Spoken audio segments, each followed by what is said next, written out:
Okay, you guys, are you ready for this? Let me see if I can do it.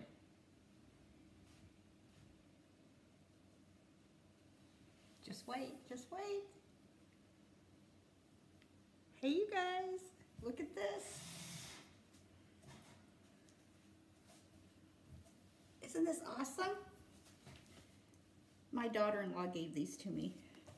Okay, so it's perfect for today too.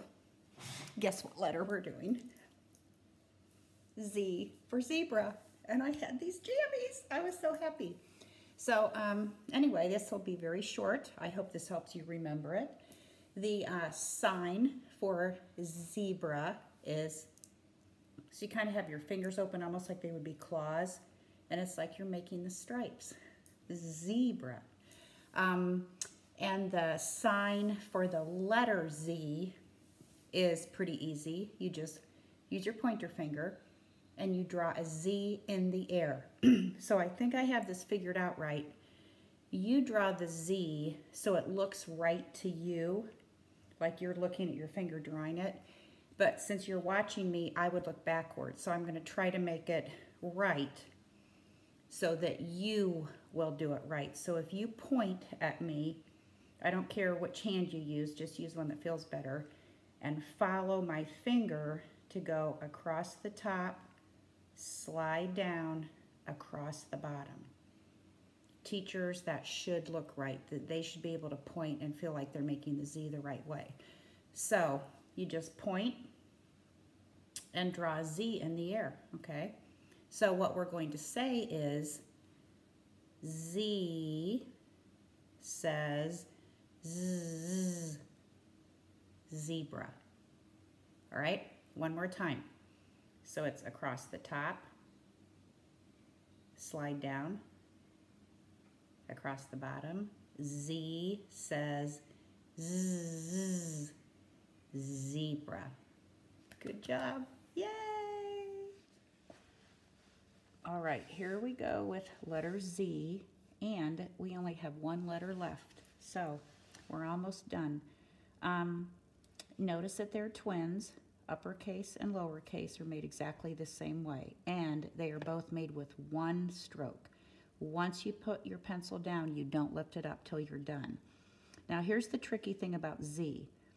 It's 3 straight lines, and it seems like straight lines should be easy, but here's where it's hard. You start over here, that starting corner, and you go straight across the top. Here's the tricky part, the slide. You slide this way, and then you go straight across the bottom. So these straight lines are pretty easy. The slide line is the challenge, and here's why. This is often what I would see people do. They would either slide too far forward, and their Z would look like that, or they would go too straight down, and their Z would look like that.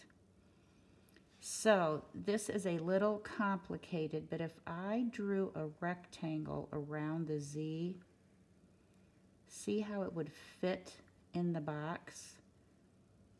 So here's what you need to think about. When you go across the top, I'm going to put a dot here.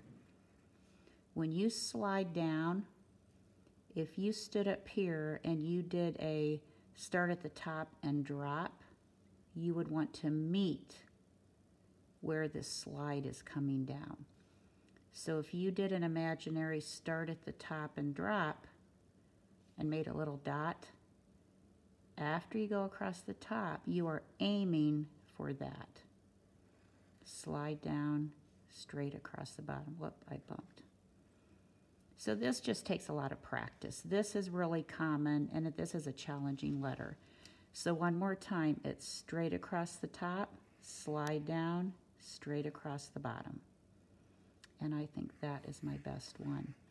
And you just do the same thing for lowercase. If I did a box around this Z,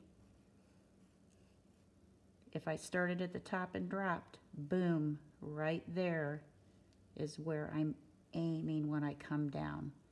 The other thing you can think about is when you make a number 7, you don't make it too straight up. and you don't make it too pointy, right? So if you make a nice number 7 and then add the line at the bottom, that's also a good lowercase z. So straight, straight, straight. Straight, slide, straight. Just be super careful about where that slide goes, okay? And I think this is my favorite. There we go.